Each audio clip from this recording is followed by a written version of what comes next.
Hello बच्चों, स्वागत है मेरे YouTube channel perfect classes Dabra में। आज मैं लेकर आया हूं आपके लिए कक्षा 11वीं के हिंदी व्याकरण के अति महत्वपूर्ण प्रश्न, जो आपको वार्षिक परीक्षा की दृष्टि से अति महत्वपूर्ण होने वाले हैं। ये हमारी वार्षिक परीक्षा की दृष्टि को देखते हुए ये प्रश्न हम लेकर आया हूँ मैं आपके लिए। ठीक है प्यारे बच्चों, तो आज के जो प्रश्न है हिंदी व्याकरण के, कौन कौन से प्रश्न आएंगे व्याकरण में, कौन कौन से महत्वपूर्ण रहेंगे, आज मैं इसी पर बात करूँगा। ठीक है प्यारे बच्चों, तो चलते हैं। आज का पहला प्रश्न हमारा कौन सा है, चलते हैं आगे। चलो देखते हैं। प्रश्न नंबर 1 अति महत्वपूर्ण प्रश्न है सारे के सारे वार्षिक परीक्षा के लिए। तो प्रश्न नंबर 1 देखिए, भक्ति काल के 2 कवि तथा उनकी एक एक रचना लिखिए। ये हमारा पहला प्रश्न है। ठीक है। दूसरा क्वेश्चन है हमारा, निर्गुण धारा और भक्ति धारा में अंतर स्पष्ट करो। कम से कम इसके 2 अंतर तो आपको याद होने चाहिए। ठीक है प्यारे बच्चों, आगे चलो। प्रश्न नंबर 3, निर्गुण भक्ति धारा की विशेषताएं लिखिए। कम से कम 2 विशेषताएं तो आपको इसकी याद कर लेना चाहिए। ठीक है प्यारे बच्चों, आगे चलते हैं। आगे प्रश्न नंबर 4 दिया है हमारा। प्रश्न नंबर 4 में लिखा है, भक्ति काल को हिंदी साहित्य का स्वर्णिम काल क्यों कहा जाता है। ये हमारे वार्षिक परीक्षा की दृष्टि से प्रश्न है, तो आपको इन्हीं प्रश्नों को अच्छे तरीके से याद कर लेना है। वार्षिक परीक्षा 11 की जो होंगी, तो उस परीक्षा होने से पहले हिंदी का पेपर अवश्य ही इन्हीं प्रश्नों में से पूछा जाएगा। 100% पेपर में छपे मिलेंगे तुम्हें। ठीक है प्यारे, चलते हैं। प्रश्न नंबर 5 देखिए, तो भक्ति काल की प्रमुख 2 विशेषताएं लिखिए। ठीक है। प्रश्न नंबर 6 देखिए, रीति काल को श्रृंगार काल क्यों कहा जाता है। ठीक है, आगे चलते हैं। प्रश्न नंबर 7, रीति काल की प्रमुख प्रवृत्तियां क्या है। देखो, प्रवृत्तियां लिख के आ जाए चाहे विशेषताएं लिख के आ जाए, एक ही बात है। आप कंफ्यूज मत होना, क्यों प्रवृत्तियां लिख के आ जाए तो बच्चे कंफ्यूज हो जाते हैं, ये प्रवृत्तियां क्या पूछ लिया है। तो प्रवृत्तियों का मतलब ही विशेषता है। ठीक है प्यारे बच्चों, आगे चलते हैं। प्रश्न नंबर 8, प्रश्न नंबर 8 देखो। प्रश्न नंबर 8 पे लिखा, भारतेंदु युग की कोई 2 विशेषताएं। ठीक है। प्रश्न नंबर 9 देखिए, छायावादी 2 कवियों के नाम, उनकी एक एक रचना। ये हमारे वेरी मोस्ट क्वेश्चन है, ये वेरी मोस्ट है। इतने पार्ट के क्वेश्चन तो कम आएंगे, लेकिन ग्रामर के बहुत ज़्यादा प्रश्न पूछते हैं। ठीक है प्यारे बच्चों, तो आप इन्हीं प्रश्नों को अच्छे तरीके से एक बार पढ़ के अवश्य जाएं। ठीक है प्यारे बच्चों, प्रश्न नंबर 10 देखिए। प्रश्न नंबर 10 दिया है हमारा, छायावाद की 2 विशेषताएं लिखो। ठीक है। प्रश्न नंबर 11 इसी तरीके से प्रगतिवादी कविता की 2 विशेषताएं लिखिए। प्रश्न नंबर 12, प्रगतिवाद के 2 कवि और उनकी एक एक रचना। तो ये प्रश्न हमारे पेपर में पूछेंगे ये प्रश्न अवश्य आपको बनेंगे ही बनेंगे। वैसे ये प्रश्न 9, 10, 11, 12 के लिए भी हो सकते हैं, लेकिन ये पर्सनली कक्षा 11वीं वालों के लिए लाया हूँ मैं। ठीक है प्यारे बच्चों, चलते हैं आगे। प्रश्न नंबर 13 देखिए। प्रश्न नंबर 13 है, प्रयोगवाद से आप क्या समझते हैं, उनके कवि और उनकी एक एक रचना लिखिए। ठीक है प्यारे बच्चों, आगे चलते हैं। आगे दिया है प्रश्न नंबर 14। प्रश्न नंबर 14 में लिखा है हमारा, प्रश्न नंबर 14 में लिखा है, नई कविता की विशेषताएं बताते हुए कवियों के नाम और उनकी एक एक रचना। ठीक है प्यारे बच्चों, प्रश्न नंबर 15 देखिए, गद्य की प्रमुख गौण विधाओं के नाम। ठीक है, ये भी हमारा परीक्षा की दृष्टि से अति महत्वपूर्ण प्रश्न है। ठीक है। प्रश्न नंबर 16 देखिए आप, द्विवेदी युग की 2 विशेषताएं लिखिए। द्विवेदी युग की 2 विशेषताएं लिखना है। ठीक है प्यारे बच्चों, प्रश्न नंबर 17 भी देख लो। प्रश्न नंबर 17 दिया है हमारा, नाटक और एकांकी में अंतर स्पष्ट कीजिए। नाटक और एकांकी में अंतर स्पष्ट करना है, तो ये हमारा क्वेश्चन प्रश्न नंबर 17। प्रश्न नंबर 18 देखिए अब, कहानी और उपन्यास में अंतर। कम से कम 2 अंतर तो आपको याद होने ही चाहिए। इनके 2 अंतर, पूरे अंतर आपको इनमें से कम 2 अंतर तो आपको अच्छे तरीके से याद हो। ज़्यादा नहीं बोल रहा हूँ, 2 अंतर तो याद हो, रखना। ठीक है, आगे चलते हैं। प्रश्न नंबर 19 में देखते हैं। प्रश्न नंबर 19 में जीवनी और आत्मकथा में अंतर। प्रश्न नंबर 20 में देखो, रेखा चित्र और संस्मरण में क्या अंतर है। तो ये हमारी वार्षिक परीक्षा की दृष्टि से अति महत्वपूर्ण प्रश्न है।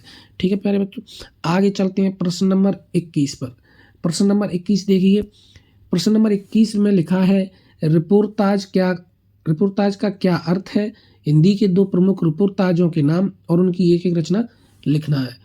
ठीक है प्यारे बच्चों, प्रश्न नंबर 22 देखिए। इसी तरीके से लोकोक्ति और मुहावरों में अंतर, या मतलब लोकोक्ति और मुहावरे में अंतर ऐसे आएगा पेपर में। तो आपको कम से कम 2 अंतर तो, हर एक डिफरेंस आते हैं तो 2 डिफरेंस सभी के याद रखना है आपको। ठीक है प्यारे बच्चों, आगे चलते हैं। प्रश्न नंबर 23 दिया है। प्रश्न नंबर 23 पे देखो, वेरी मोस्ट है, निपात की परिभाषा उदाहरण सहित लिखिए। ये भी पेपर में बहुत ज़्यादा पूछते हैं। तकनीकी शब्द से आप क्या समझते हैं, ये भी हमारा वेरी मोस्ट है, पेपर में अवश्य पूछे जाएंगे। प्रश्न नंबर 25 देखिए, शब्द युग्म किसे कहते हैं।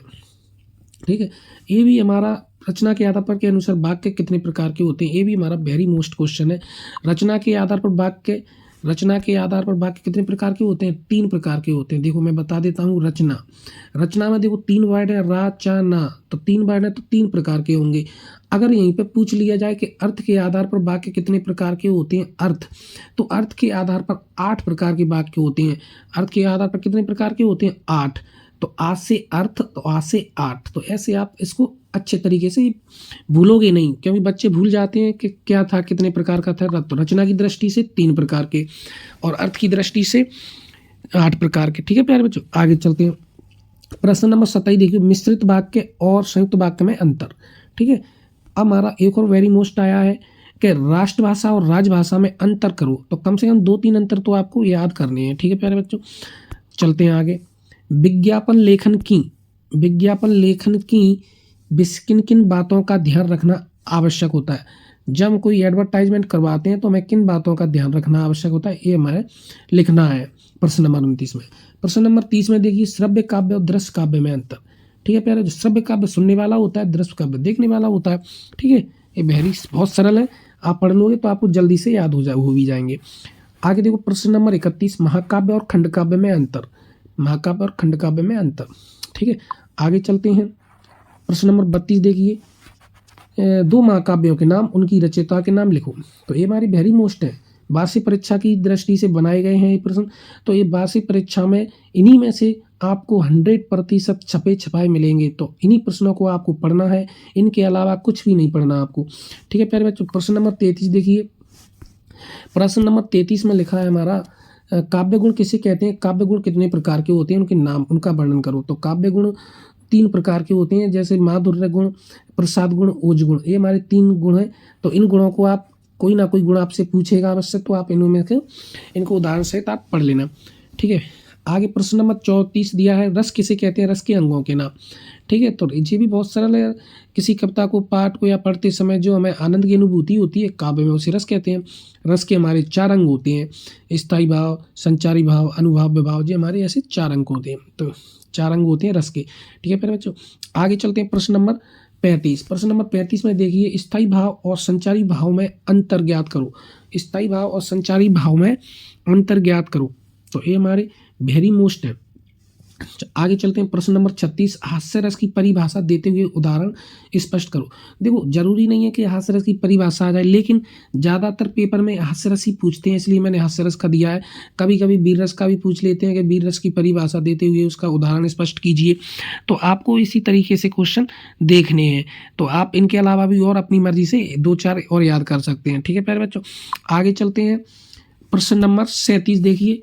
प्रश्न नंबर 37 पर दिया है, अलंकार की परिभाषा उदाहरण सहित लिखो।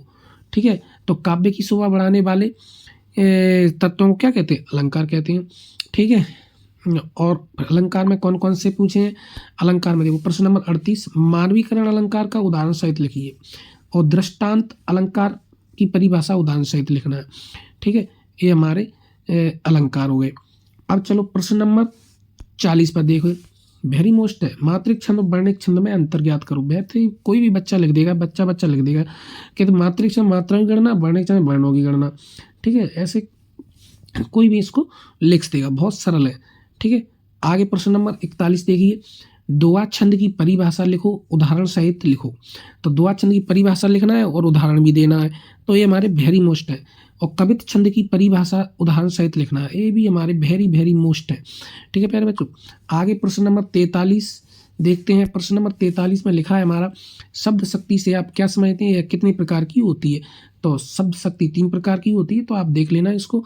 और बिंब प्रश्न नंबर लास्ट और वेरी मोस्ट लास्ट है आज का ये प्रश्न, बिंब से आप क्या समझते हैं, या कितने प्रकार के होते हैं। तो बिंब से आप क्या समझते हैं, कितने प्रकार के होते हैं, जी हमारा वेरी मोस्ट क्वेश्चन है, जो वार्षिक परीक्षा की दृष्टि से पूछे गए हैं। ठीक है प्यारे बच्चों, तो आप इन्हीं प्रश्नों को अपने पेपर में, इन्हीं प्रश्नों की तैयारी करके जाना है। और आपको अगर यदि इन प्रश्नों का सॉल्यूशन चाहिए तो मेरे नंबर पर आप व्हाट्सअप भी कर सकते हैं, 99 77 19 72 07 इस पर आप मुझे मैसेज करके कह सकते हैं कि सर आप इनके सॉल्यूशन भी भेज दो, तो मैं इनके सॉल्यूशन आपको अवश्य भेज दूंगा। ठीक है प्यारे बच्चों, तो आप एक बार इन्हीं प्रश्नों की तैयारी करके जाएं और आपने अपने पूरे नंबर अपनी वार्षिक परीक्षा की अच्छे नंबर ला सकें। इसलिए ये हमारा कॉन्टैक्ट नंबर है। जो भी आपको समस्या आती है वीडियो में तो आप बोल दिया करो, तो हम और अच्छी वीडियो बनाने की कोशिश करवा करेंगे। ठीक है प्यारे बच्चों, अगर आपको हमारी वीडियो अच्छी लगती हैं और हमारा चैनल को फिर सब्सक्राइब कर दिया करो और चैनल को लाइक कमेंट और वीडियो पर लाइक कमेंट भी कर दिया करो प्यारे बच्चों। ठीक है, तो आज के लिए बस इतना ही। जय हिंद।